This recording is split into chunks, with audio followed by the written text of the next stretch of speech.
Halo Fitness Mania, selamat datang di Dunia Derai. Kali ini saya akan membahas 5 siasat fit over 30 atau bahkan over 40 atau bahkan over 50. Yuk kita sama-sama ya. Kenapa saya bilang di 30? Karena ini yang sering teman-teman dengar ya. Oh, setelah umur 30 tahun terjadi yang penurunan massa otot berpengaruh kepada fungsi gerak, akhirnya gerak berpengaruh kepada otomatis kadar lemak yang meningkat yang menjadi representasi cerminan daripada berbagai penyakit metabolik sindroma ya, kalau teman-teman tahu. Nah, jadi kita mulai strateginya apa nih untuk mempertahankan hal tersebut ya teman-teman sekalian. Nah, jadi kalau ada istilahnya orang suka paling sering ya pertanyaannya kepada saya, sebenarnya apa yang membedakan si Aderai itu, si saya dengan mungkin teman-teman lain yang sama, seumuran saya mungkin 50 tahun ke atas ya, 53 tahun. Yang membedakan adalah kita sama-sama belajar di sini tentang konsep yang namanya bukannya ibaratnya oh si Aderai itu lebih rajin dan sebagainya, hanya lebih kepada dia bersedia untuk mau menjaga salah satu daripada komposisi tubuh itu untuk dipertahankan dalam hal perilaku sehingga nanti berpengaruh kepada seluruh pemegang saham dan akhirnya nanti akan berpengaruh kepada nanti secara visual nanti akan ada pemaknaan-pemaknaan awet muda dan sebagainya. Secara umum teman-teman paham yang namanya osteosarcopenia obesity terjadi karena apa? Karena biasanya berawal dari sarkopenia ototnya berkurang, otomatis otot dikencangkan yang terangsang kekuatannya tulang, tapi akhirnya yang terjadi tulangnya bermasalah karena ototnya berkurang. Maka pada saat itu maka yang terjadi geraknya sedikit dan lemaknya akhirnya meningkat, dan lemak yang meningkat biasanya representasi daripada berbagai permasalahan metabolisme, dalam hal ini jantung dan pembuluh darah, biasanya tekanan darah, gula darah, biasanya kolesterolnya, biasanya pengentalan darah, permasalahan jantung dan sebagainya ya. Nah, jadi oleh sebab itu teman-teman sekalian, jadi kalau kita mau pay attention terhadap otot gitu ya, maka yang akan terjadi adalah satu, otomatis kalau kita berbicara secara hormonal, hormon testosteron pria gitu ya, tentu akan tetap meningkat. Kedua, otomatis kadar lemak juga akan menurun. Ketiga, fungsi daripada jantung dan pembuluh darah bisa normal. Keempat adalah tulang dan sendi akan terjaga atau bahkan bisa lebih kuat. Yang nantinya berhubungan dengan kondisi gerak, koordinasi gerak dan juga keseimbangan gerak juga akan juga normal. Nah, jadi teman-teman sekalian, apa yang bisa kita lakukan ya teman-teman sekalian? Nomor satu, yaitu adalah salah satu daripada aktivitas olahraga yang kita semakin tua, kita semakin tidak lakukan. Ya, karena olahraga tuh kadang-kadang asosiasinya pasti selalu ke kardio. Bukannya berarti salah ya, bagus juga kardio, karena cardiac muscle is the most important muscle kan di badan kita. Tapi di sisi lain, one of the largest organ di badan kita yang paling banyak itu kan adalah di skeletal muscle, otot rangka kita. Nah, jadi melatih pengencangan otot rangka menjadi sesuatu yang penting karena itu bagaimana kita caranya mencegah supaya tidak terjadi yang namanya triad permasalahan osteosarcopenia obesity, yaitu adalah latihan beban. Nah, jadi latihan beban prinsipnya kalau teman-teman tahu adalah segala sesuatunya kita harus bertahap. Jadi progressive overload artinya kalau kita latihan beban, kita mau latihan bebannya, kalau bisa itu makin lama kita makin kuat. Jadi makin lama badan akan beradaptasi, kasih beban lagi, tambah lagi. Nah, itu yang disebut namanya progressive overload. Nah, ini jadi nanti saya akan bahas soal mindset ketika orang suka beranggapan malah semakin tua, malah teman-teman takut untuk meningkatkan yang namanya intensitas. Justru intensitas harus lebih tinggi dan juga termasuk frekuensi ya, keseringannya dan juga volumenya, dalam arti berapa sets yang bisa dilakukan, yang bisa berapa lama durasinya dan sebagainya. Yuk kita bahas satu-satu teman-teman di sini kalau dalam hal latihan beban, terutama bagi teman-teman yang umurnya 30, 40, 50 tahun ke atas. Satu yaitu adalah teman-teman berfokus kepada compound, bukan berfokus kepada isolation. Nah, tapi kembali lagi di sini ini kombinasi aja nggak ada masalah. Apa bedanya compound dan isolation?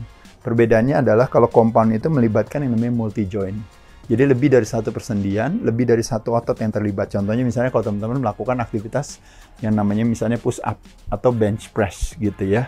Nah, kalau gerakannya mendorong seperti ini, teman-teman melibatkan apa? Melibatkan sendi bahu, melibatkan sendi siku ya. Nah, kalau seandainya misalnya isolation hanya melibatkan satu sendi aja, bahu aja yang kena, cuma chest-nya aja. Tapi kalau di sini yang kena adalah chest-nya kena, bahu bagian depan kena juga. Otot lengan luar tricep kena juga. Nah, jadi prioritas harus ke compound movement. Jadi beberapa gerakan yang menggunakan badan sendiri seperti misalnya kayak yang gampang aja push up, lalu apalagi kayak squats ya. Squats melibatkan apa? Melibatkan sendi lutut, melibatkan sendi panggul juga. Pada saat kita turun, lalu naik lagi, turun, lalu naik lagi. Berarti ini juga masuk ke dalam compound movement. Jadi prioritas ke sana. Selain itu juga lunges, misalnya satu kaki di depan, satu kaki di belakang. Itu pun juga sama juga. Yang kena juga bukan cuma otot paha bagian depan, tapi juga kena otot bokong juga, bahkan betis pun juga kena juga. Selain itu juga mungkin ada beberapa gerakan-gerakan yang lain. Plank aja, hanya diem, statik kontraksi, nggak ngapa-ngapain. Tapi teman-teman yang kerja itu ototnya banyak sekali. Bukan cuma otot bahu, bukan cuma otot perut, bukan cuma otot pinggang, tapi kakinya pun juga ikut terlibat juga. Jadi itu yang menjadi prioritas. Tapi isolation juga boleh. Apalagi kalau teman-teman ada pergi ke sarana fasilitas olahraga, fitness center, atau mungkin di rumah ya, sekarang ini misalnya punya sarana fasilitas olahraganya, menyenangkan mengkombinasikan itu. Jadi kalau pakai dumbbell sepasang, bisa dengan chest press misalnya di bench, bisa juga dengan flies, isolation movement. Bisa dengan squat atau leg press, bisa juga dengan leg extension dan sebagainya ya. Jadi nomor 1 kurang lebih itu. Nomor 2, kalau bisa paling tidak masing-masing otot itu terlatih paling tidak 1 kali dalam seminggu. Kalau bisa 2 kali dalam seminggu akan lebih baik ya. Jadi nanti programnya kreatif aja teman-teman, lakukannya seperti apa. Jadi kalau kita latihannya seminggu, bisa setiap hari kita lakukan 30 menit aja, kita pasti akan kena di antara 1 sampai 2 kali body part per minggunya. Tapi kalau teman-teman latihannya cuma seminggu sekali, atau seminggu 2 kali, atau seminggu 3 kali, biasanya kenanya cuma 1 aja. Biasanya ya. Lalu kalau ditanya per body part-nya tuh apa aja, itu yang disebut dengan namanya skeletal muscle, yang jumlahnya kurang lebih hampir sekitar 400-an, tapi dibagi menjadi beberapa bagian. Ada otot lengan, berarti ada bicep, ada triceps, ada forearms-nya di sini. Lalu ada bahu, bahunya juga ada bagian depan, ada yang samping, ada yang belakang. Lalu pundak, trapezius, mengarah ke belakang, back, punggungnya juga kena ya, ke sayapnya juga, latissimus dorsi juga ke lower back-nya juga.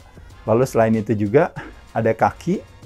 Ya, kalau kaki paling banyak, dan juga ada perut. Kaki dan back adalah 2 bagian daripada otot kita yang areanya paling banyak, paling besar. Kalau membayangkan populasi di kepulauan di Indonesia, ini Jawa dan Sumateranya kalau teman-teman tahu. Makanya kenapa kalau semakin tua kita rajin melibatkan 2 otot ini, kita dapat satu keuntungan yang besar di sana gitu ya.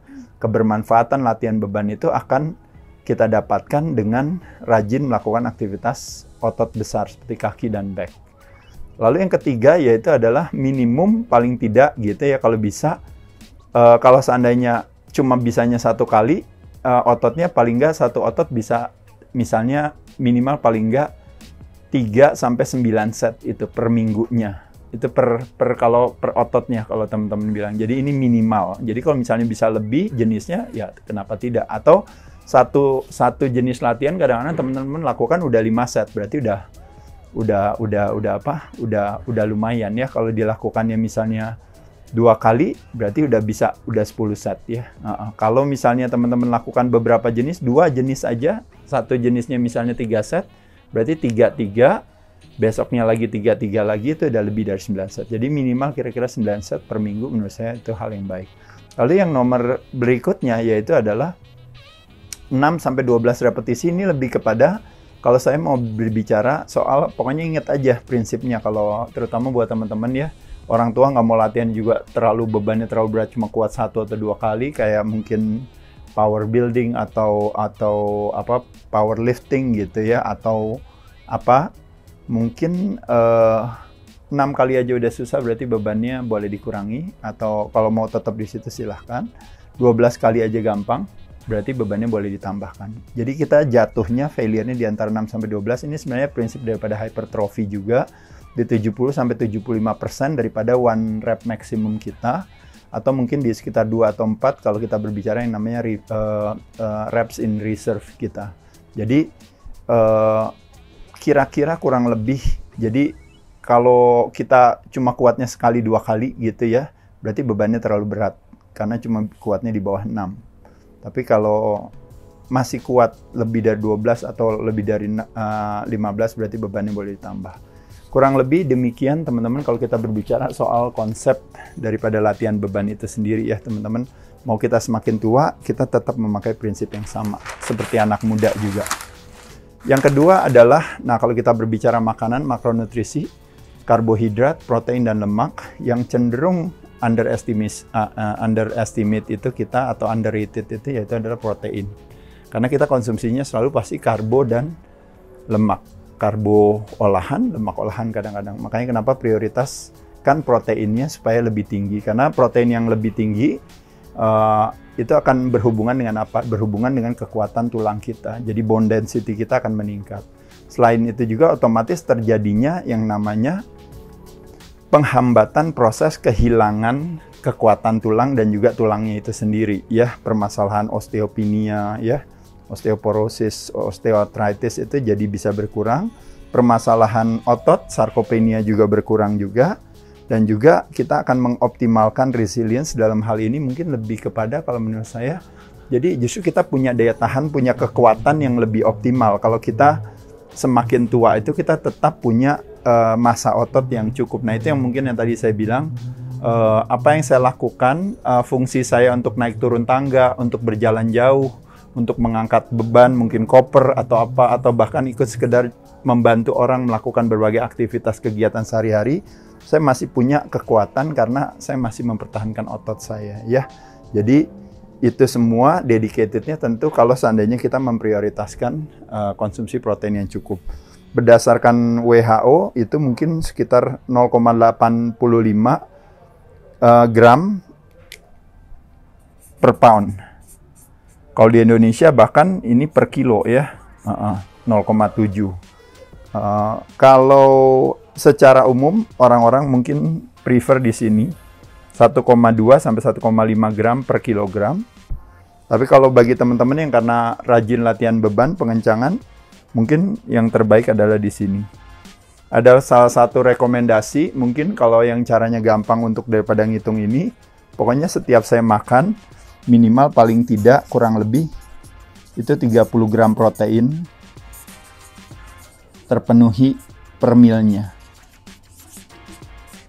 Ya, jadi ini beberapa panduan-panduan yang teman-teman bisa pakai untuk menentukan berapa jumlah atau kebutuhan protein. Bisa diambil dari mana aja, hewani dan nabati. Hewani dari daging putih, dari daging merah. Daging putih bisa ikan, bisa ayam yang paling populer. Daging merah teman-teman juga udah tahu semua. Dari organ juga bisa juga. Ini pendekatan karnivor, kadang-kadang juga teman-teman bisa pelajarin. Lalu selain itu juga dari telur, salah satu one of the best sources of protein. Apakah putih dan kuningnya, rasionya bisa 1:1. Kalau di bawah 5 gitu, atau di bawah 10 mungkin ya per harinya.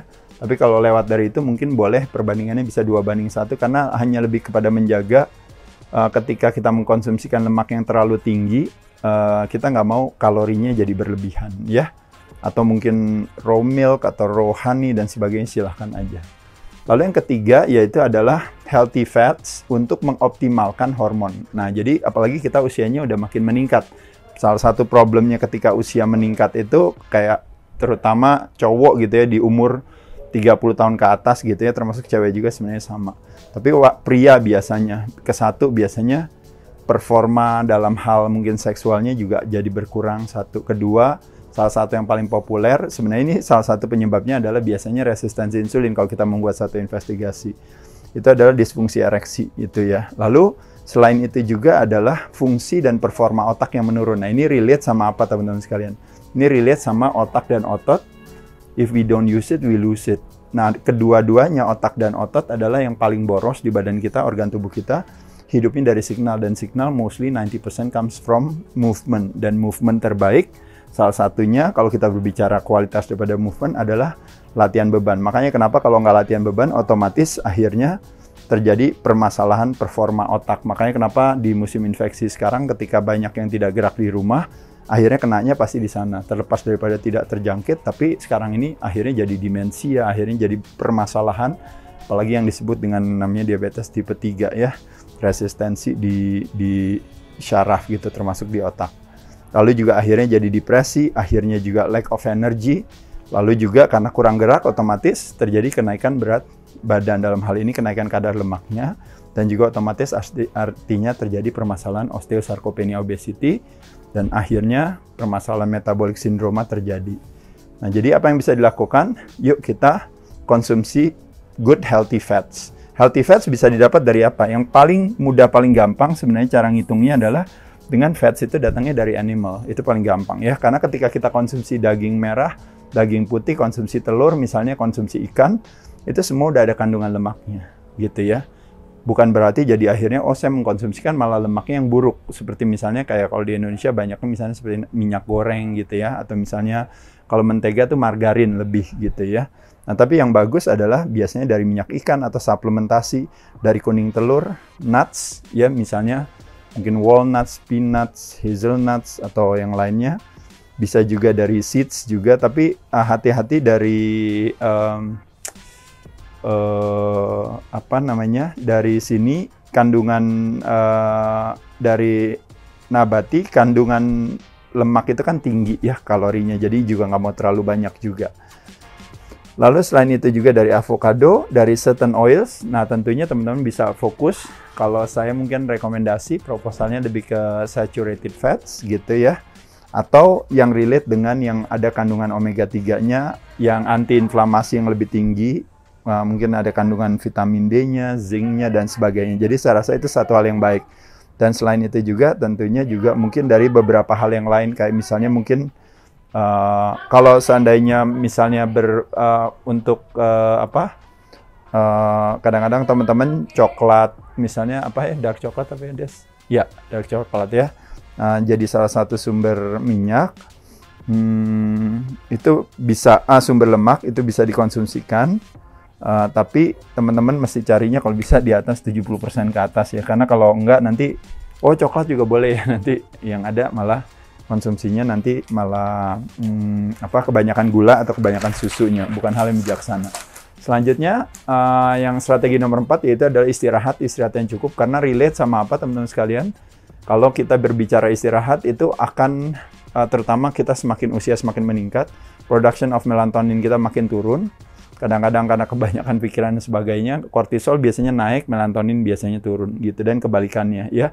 Kalau kita bisa pay attention terhadap take it easy terhadap hidup dan sebagainya, biasanya otomatis melatoninnya akan meningkat. Ini lebih kepada salah satu strateginya adalah kalau teman-teman tahu lebih kepada bagaimana kita bisa dominan yang teraktivasi itu adalah relax response, parasympathetic nervous system. Makanya kenapa pay attention terhadap breathing control. Nah, di sini salah satu penelitian mengatakan atau berbagai jurnal dan referensi bilang bahwa kalau kurang tidur biasanya ntar akan relate ke kemampuan kita untuk fat loss dan memaintain otot gitu ya. Dan nomor 5, nah ini lebih kepada mindsetnya orang tua ya teman-teman, yang mungkin sering jadi mitos, salah paham. Justru yang terjadi adalah kebalikan teman-teman sekalian, semakin tua berarti gerak harus semakin banyak. Jadi makanya kalau teman-teman melakukan aktivitas cardio exercise menurut saya bagus. Yang kedua adalah semakin tua berarti harus rajin latihan beban. Semakin tua berarti harus meningkatkan konsumsi proteinnya. Semakin tua kita juga harus rajin belajar mengedukasi diri kita dan terbuka terhadap berbagai hal, sehingga kita juga punya amunisi gitu untuk bisa memiliki sebuah pemahaman sebagai fondasi daripada kedisiplinan kita untuk mau melakukan hal-hal ini. Lalu selain itu juga semakin tua justru bukannya terjadi ketergantungan ya, apalagi ketergantungan obat gitu dan sebagainya. Yang harus terjadi adalah justru malah kemandirian akan sehat ya. Lalu yang semakin tua, kita juga kalau bisa juga dekat dengan alam, dekat dengan keheningan juga. Kadang-kadang kalau anak muda biasanya dekatnya dengan kebisingan gitu ya. Dan yang terakhir, semakin tua juga kita mesti lebih take it easy. Berfokus lebih kepada apa yang kita syukuri ketimbang daripada apa yang kurang. Demikian teman-teman beberapa strategi siasat bagi kita yang usianya udah di atas 30 tahun ke atas. Semoga bermanfaat. Silakan di-share dan juga silakan di komen. Saya ucapkan terima kasih. Dadah.